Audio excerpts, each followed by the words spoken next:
everyone, it's Eliza McNamara here to talk to you today about the importance of not caring about what anyone thinks, because there's this thing in life called tall poppy syndrome. So basically, if you're too successful, people feel like they have to break you down. Like, people are just jealous of their success and they just can't stand to see somebody succeed, and so they have to break them down. They're too successful, we better cut them back down to size.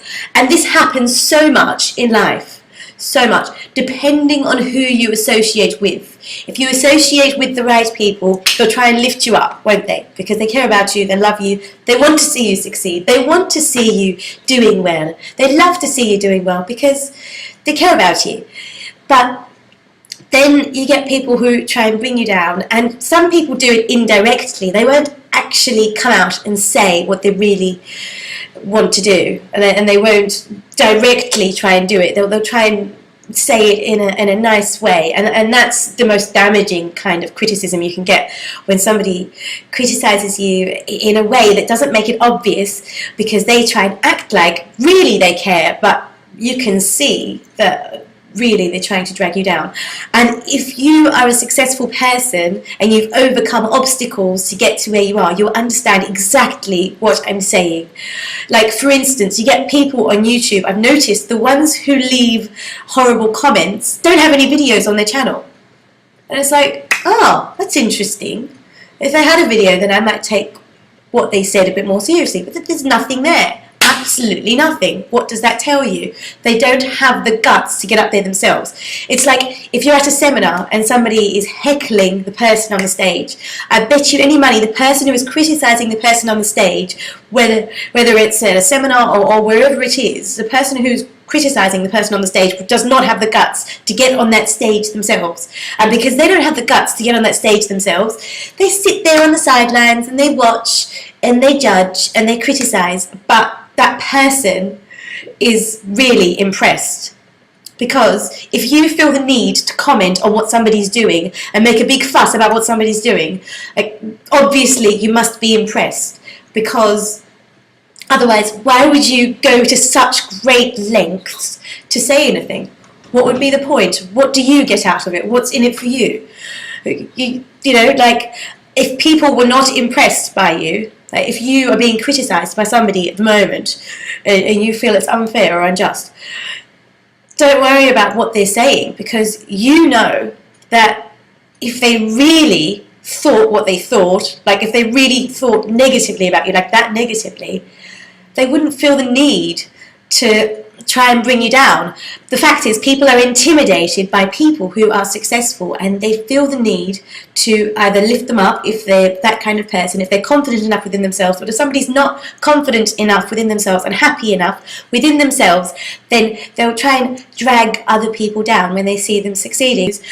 And it's simply because people can't accept that they're doing well.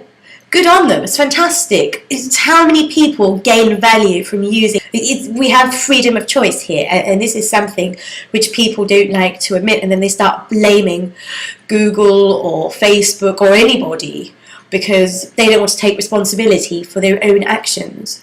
There's this story which illustrates my point perfectly. I'll have to find a link to it and put it up somewhere in the description box of this video. And basically there are these two men who are working in a village, and they're living in a village, and every day they have to fetch water, they have to fetch a certain amount of water and bring it back to the village, and they get paid, I can't remember how much they get paid, but they get paid enough to be able to buy food and goodness knows what else they want. And so they do this, and they're doing well for themselves, because, you know, they're strong and they're big and they carry this water every day, and they get paid, and they're doing better than most people in the village because they're big and they're strong and they're able to carry lots of water, right?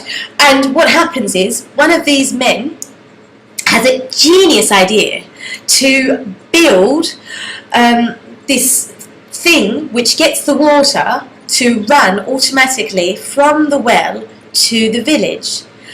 And Yeah, initially he makes more money, because I don't remember how he makes money from it, but he makes more money from it initially, and it's fantastic. And whilst he's building it, he doesn't have any money because he doesn't have enough time to fetch water.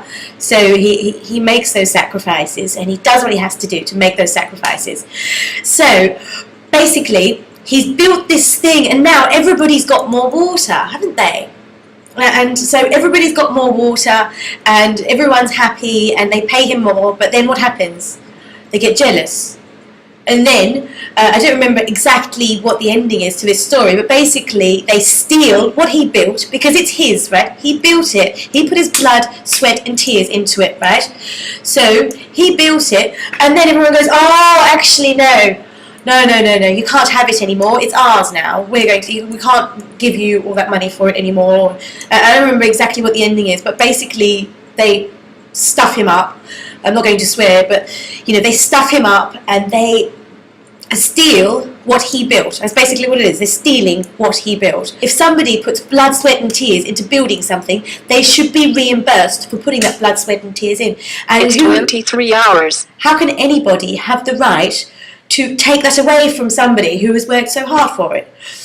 So really, if you have a tendency to criticize others, take a really good look at yourself and ask yourself why you feel the need to criticize another person. Because when you judge another person, it's a spiritual principle, and I'm a very logical, objective person, but there are certain principles which you have to take into consideration, and one of them is to not judge other people, because when you judge another person, that says a lot about your need to be judgmental. It says a lot about how you feel about yourself, because if you feel good within yourself, you don't feel the need to judge others.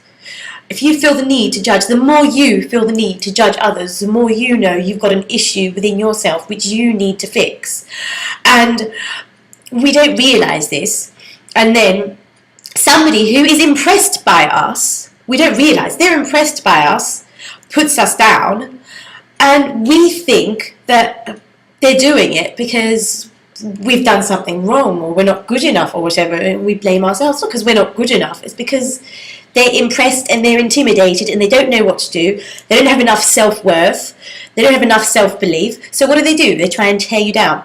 So basically, if you are successful, and when I say successful, I mean if you are working towards something and you do believe in yourself and you are able to applaud others and their successes, and you are able to be happy for other people who are successful and you don't feel the need to drag them down, then you need to make sure that you surround yourself with people who lift you up, who encourage you to be successful, and who are happy for you to be more successful than they are. Because if you're happy within yourself, if you're confident within yourself, you don't feel the need to drag down another person. If you're happy within yourself, you want the people around you to be successful. I ain't gotta prove a thing, 'cause I'm feeling everything. I ain't gotta say a word, 'cause actions speak louder than words.